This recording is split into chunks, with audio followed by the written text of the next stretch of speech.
very pleased to be joined once again by Professor Norm Finkelstein. He is an author, he is an activist, he is a political scientist, author of many books, including Gaza: An Inquest into Martyrdom. Great to see you again, sir. Thank you for having me. So I wanted to start with, I know there were a few interviews recently, including one that occurred on our program, that caught your interest and that contained some inaccuracies or claims that you thought were worth responding to. And so the first one that I wanted to get you to take a look at was a recent monologue from Bill Maher. Let's take a listen to a bit of that. But eventually, everybody comes to an accommodation, except the Palestinians.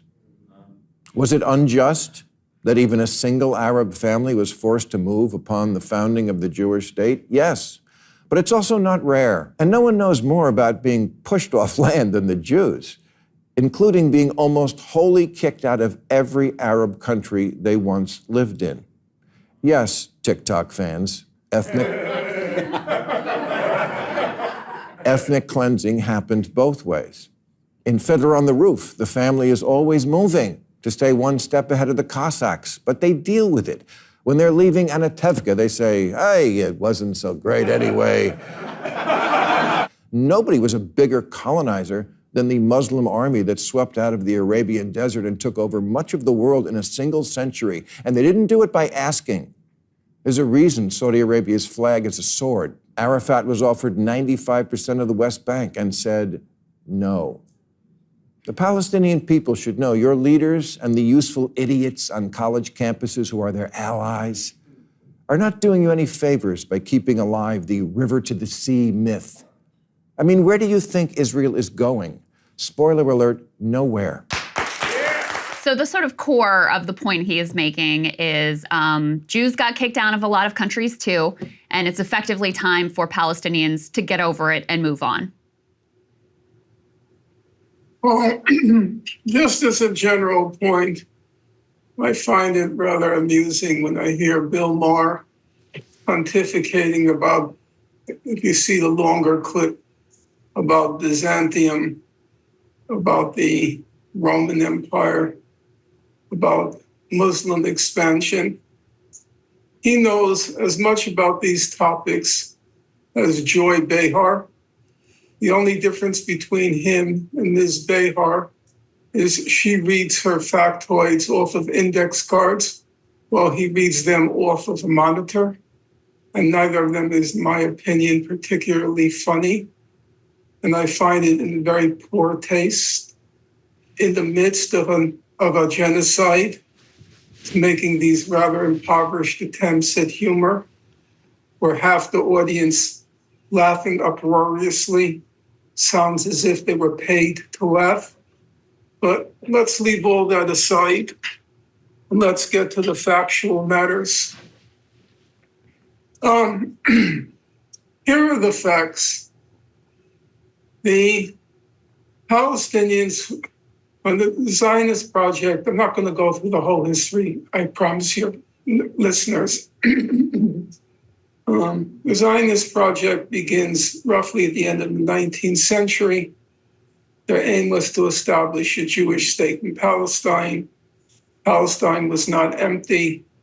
It became obvious to the indigenous population that the realization of the Zionist enterprise to create a Jewish state would, at minimum, reduce them to second-class citizens in their own place of birth, or at worst, result in their expulsion. And the Zionist movement coined a locution they called a transfer. They didn't want to use the vulgar, gross term expulsion, so they called it the transfer. And as Israel's leading historian, who, by the way, at this point is extremely right-wing, his name is Benny Morris, and you'll see him in all the right-wing talk shows like Coleman Hughes and others. Benny Morris said, and now I'm quoting him, the idea of transfer or expulsion, the idea of transfer was inbuilt and inevitable in Zionism, okay? Now, it happens I wrote my doctoral dissertation on Zionism. I know about the subject. but I never belabor the terminology because sometimes I think it obfuscates the critical facts rather than enlightening them. Sort of like nowadays when Palestinian supporters talk about settler colonialism.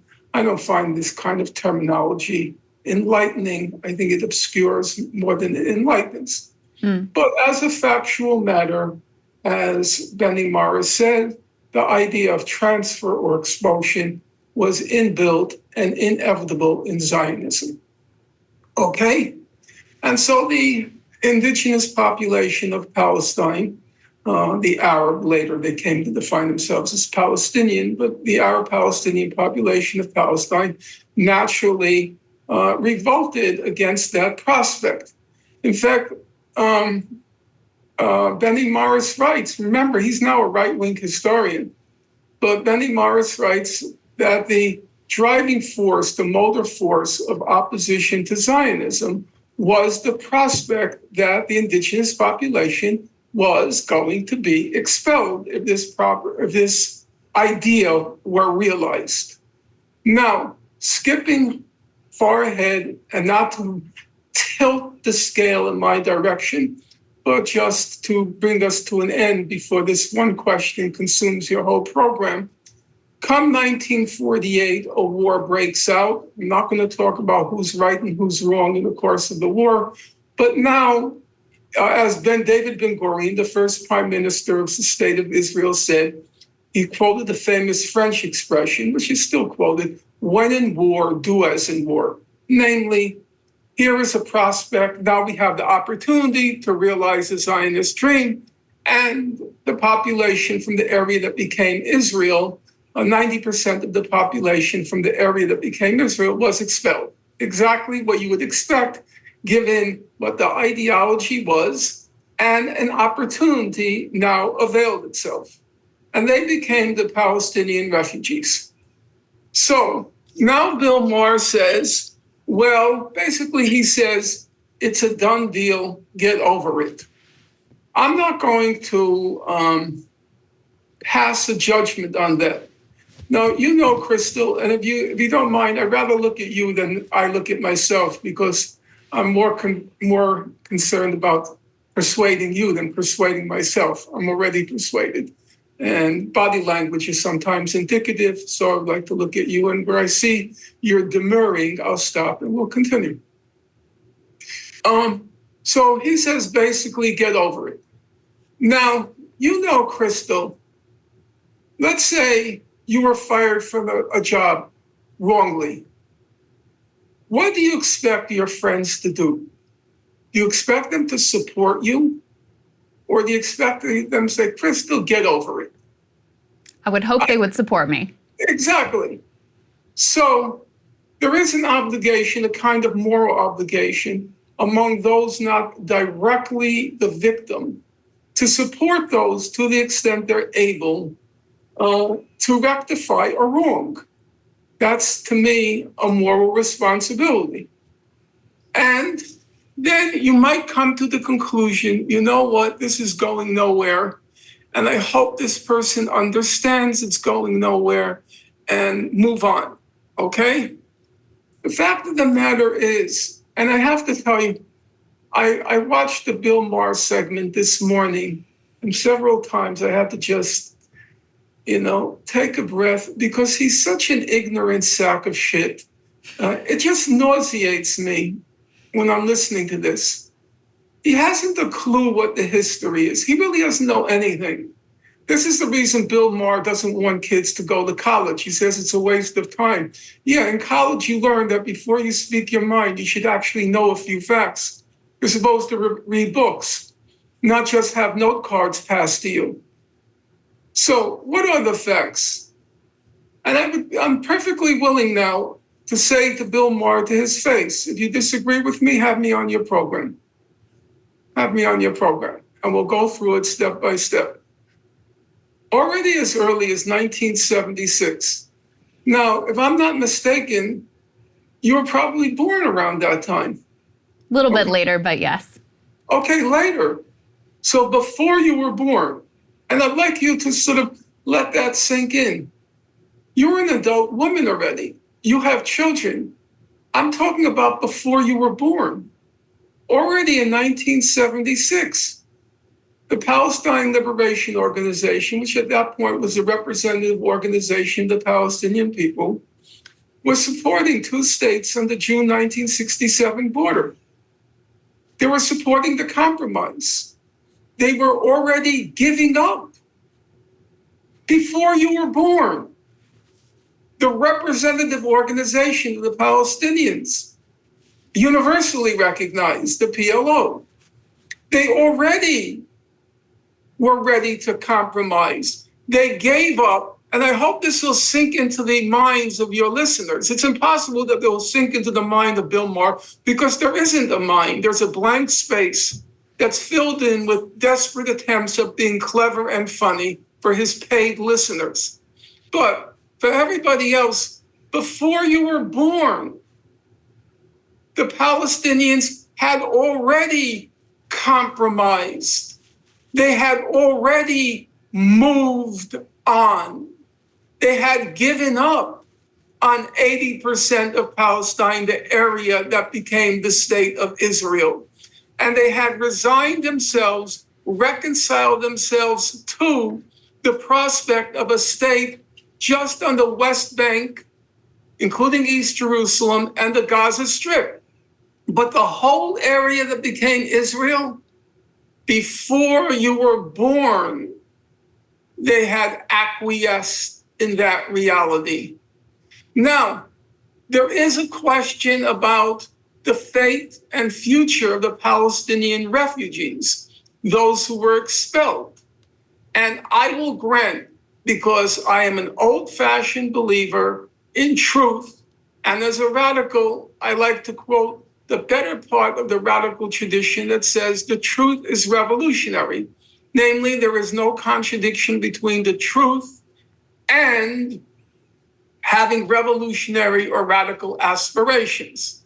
So I'm not afraid of the truth. It's not like truth is the enemy of revolution, or truth is the enemy of a radical transformation of our society and our world. So it is true that this refugee question has been a gray area. But if you look at all the negotiations, and I've studied it very closely, in all the negotiations, it was clear that the Palestinians were willing to, or the representative organizations, were willing to make drastic, colossal compromises on the question of the return of the Palestinian refugees. So any honest reckoning of the factual record will show you that the Palestinians had already compromised, had already given up the aspirations of one state from the river to the sea. Now, if there were any doubts, just let me give you a few examples. So in the 1980s, we're now going ahead. Okay, we're going from 1976 to in the early 1980s. The Palestinians were making it very clear they were ready to compromise on two states in historic Palestine. Their state would only constitute 20%. The Israelis began to panic because they were afraid that international public opinion would force them to relinquish control of the West Bank and Gaza, which they were determined to keep. And so an Israeli political scientist, his name is Avner Yaniv, very mainstream fellow. He's since passed. Actually, I think I'm the only one still alive. Everybody involved in the conflict is dead already. He said, what the Israelis feared, and I'd like this expression hopefully to sink into the minds of your listeners as well. What the Israelis feared was the Palestinian peace offensive. The Palestinian peace offensive. They were terrified that the Palestinians were becoming too moderate, and therefore pressure would be exerted by the international community to force on Israel its withdrawal from the West Bank and Gaza to its pre-June 1967 borders. So what did Israel do? Israel fabricated in June 1982 an excuse to invade Lebanon. Why did it want to invade Lebanon? Because that's where the PLO was located at the time, the Representative Palestinian Organization. They wanted to destroy the PLO, not because it was radical, not because it wanted to create a state from the river to the sea. They wanted to destroy the PLO because it was too moderate. The Palestinian peace offensive, okay? And in the course of that attempt to liquidate the excessively moderate PLO, Israel killed between 15 and 20,000 Palestinian and Lebanese, overwhelmingly civilians. As a matter of fact, this last Israeli genocide in Gaza, it for the first time exceeded the amount of death and destruction since the Lebanon War in 1982. People already have completely forgotten. And what was the cause of the war? Why did Israel kill 15 to 20,000 Palestinian and Lebanese, overwhelmingly civilians? Because of, and Bill Maher, I'll be happy to come on your program, take out Avner Yaniv's book and shove it in front of your face. Now, I know that will be torture. I understand that will be torture, not the phrase, but having to look at a book. Having to look at a book. Now, maybe you think you're protected under the Eighth Amendment against cruel and unusual punishment. Okay, we'll go through that in court. But yes, the Palestinian peace offensive.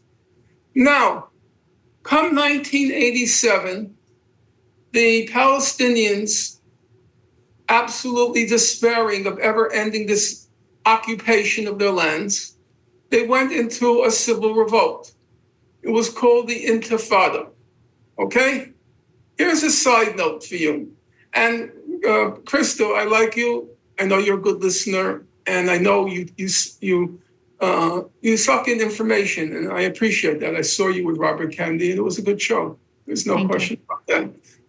You came up with arguments I wouldn't have come up at the spur of the moment. It was good. It's very good. You and Brianna Joy Gray represent a new generation, a generation that's not afraid of the label anti-Semite, even though RFK kept trying to use that particular weapon in his arsenal. You didn't recoil, you persisted. It's a new generation. I mean, my generation, you were terrified of doing what you did. Terrified because of the charge of anti-Semitism and then the practical repercussions. Well, you were never terrified, Norm.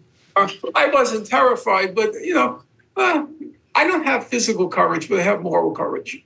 That's clear. I will never say something I don't believe. It's not possible. I got that from my parents, and I will take that to my grave. In any event, so 1987, December 7th, 1987, Noam Chomsky's birthday, or December 8th. Some people say December 8th, my birthday. So in any event, the first Intifada, it's a civil revolt. Literally, it's the Arabic word for when a dog shakes off its fleas. And the quiescent Palestinian people for so long are now shaking off their fleas and going into civil revolt. I know I'm digressing a lot, but it's actually relevant. When you hear, the claim was made against the college presidents during the hearings in Congress that the phrase intifada means genocide. They say intifada, the only solution is revolution. Okay? Intifada was a civil revolt. I lived there at the time. I was there every summer from 1988 to 1995, every single summer. Everybody knew I was Jewish. Everybody knew I was Jewish. And the only ones I fear, I'm not trying to make jokes. I mean, I have a sense of humor, but as Ecclesiastes says, there's a time and place for everything. Now is not the time for humor. The only one I was afraid of was the Israeli army. It was very scary. You know, they were killing with abandon during that civil revolt. There were times when I was in my apartment at night, because I live with Palestinian families in Beit Sahur, which is right outside Bethlehem, and in Fawar refugee camp, right outside Fawar refugee camp. And the Israeli army invaded at night, came into my apartment. I was completely terrified. And there were roads you don't want to travel down because the settlers were throwing these stones. But no, I wasn't afraid for stones. Genocide. The people were so wonderful, so forthcoming, so generous. Even Hamas members, though I have to admit, there was some concern with Hamas at the time when they found out I was Jewish. In any event, come November 1988, Yasser Arafat, I mean, I have to laugh at how stupid Bill Maher is. Really, he's Joy Behar. He's Joy Behar without the drag. November 1988, Arafat formally, I should say, because I use these terms like everybody knows, the head of the PLO at the time, Yasser Arafat, he formally declares a Palestinian state, calls for a Palestinian state on the June 1967 border, a two-state solution. That's just a commonplace piece of knowledge. Anybody who knows anything about the subject knows November 1988, he declares for two states. And he felt that, I don't want to get into all the dynamics, but people are willing to compromise from a position of strength, not from a position of weakness. That's just the nature of politics. Because from a position of weakness, you feel like, well, if I'm not going to get anything, why not ask for the whole thing?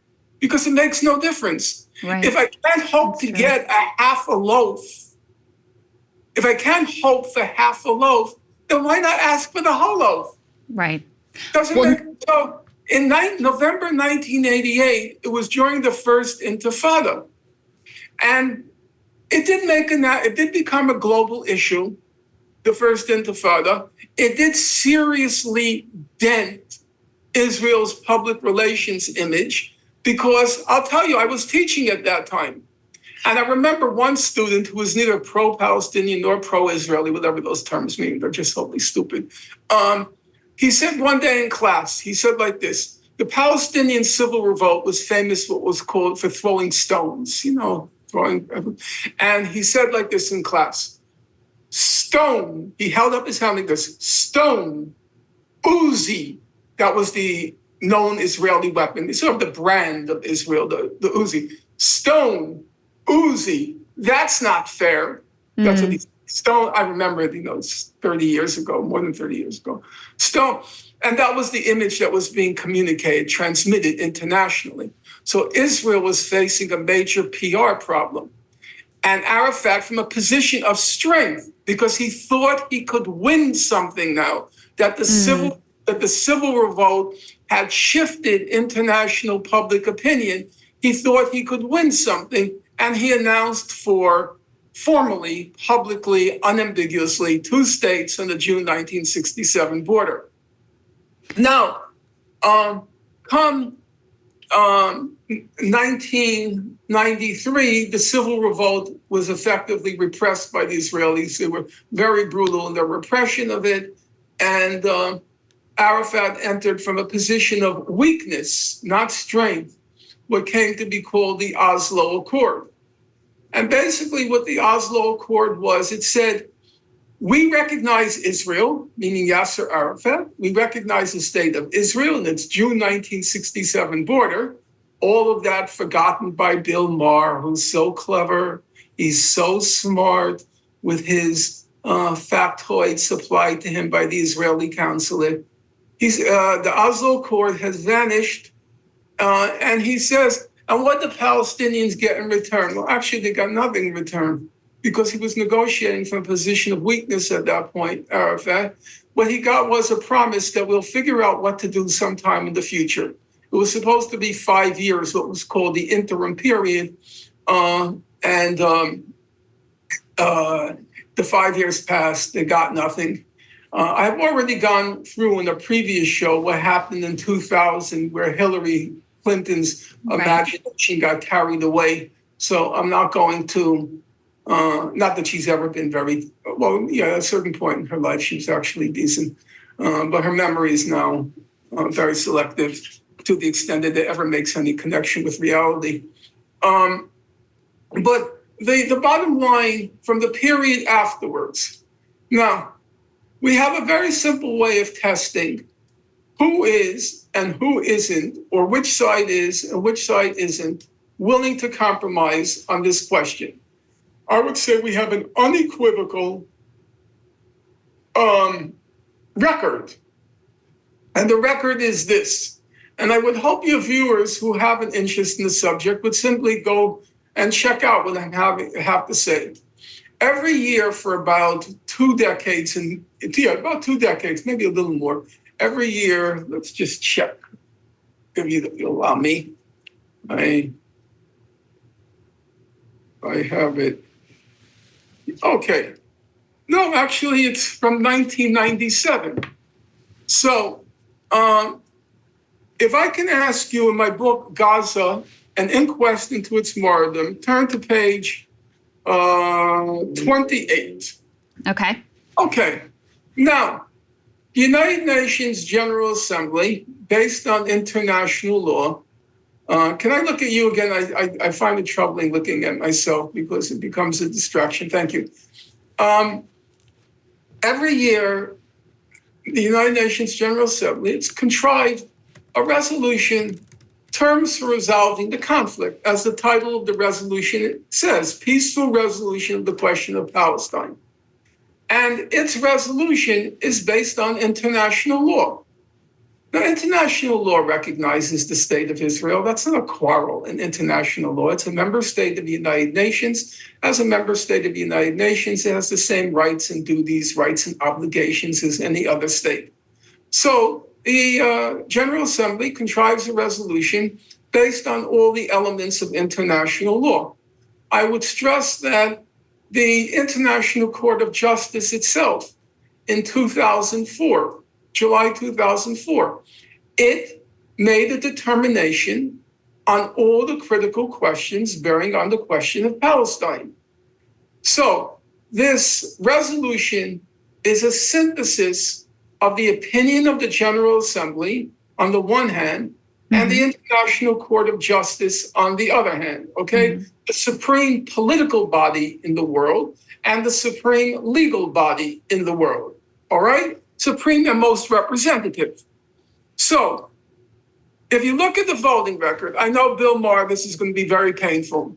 I recognize it's a printed document, and having to go through a printed document may constitute torment and torture for you. But if you go through the printed document, I have here the lineup of how did the world vote on this compromise resolution based on international law. Because Bill Maher says the Palestinians don't want to compromise. The Palestinians are so stubborn in trying to return to the past, and why can't they just get over it? Okay, they want from the river to the sea. They want to return to the status quo ante 1947.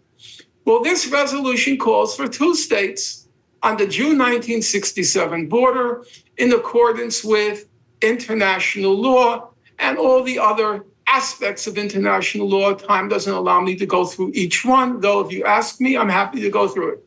So let's look at the voting record. 1997. So the record is the number of states who voted for it, those who abstained, and those who opposed. Or I should say, excuse me, the number of states who voted for it, the number who opposed it, and the number of abstentions. Okay, what was 1997? We had 155 yes, 2 no, and 3 abstained. Right. Who are the 2 no? That would be Israel and the United States of America. Okay. So who is it that's the obstacle to peace? Is it the world or is it the United States and Israel? Let's look at 2001. Or you know what? You do it. You choose arbitrarily because I have to pick every year. Choose a day, choose a year. Yeah. I mean, every year it's basically, everybody in the world against Israel, the U.S., and a few of our close allies. So, for example, they're not even our allies. They're South Sea Islands. 2006, it's 157 yeses, 7 noes, 10 abstained. The noes were Israel, the U.S., Australia, Marshall Islands, Micronesia, Nauru, and Palau. 2008, what's the vote? 164 yes, 7 no, 3 abstained. The noes are Israel, U.S., Australia, same group, Marshall Islands, Yeah, Micronesia, exactly. Nauru, Palau. Yeah. But according to Bill Maher, it's those stubborn Palestinians who are the obstacle to resolving the conflict.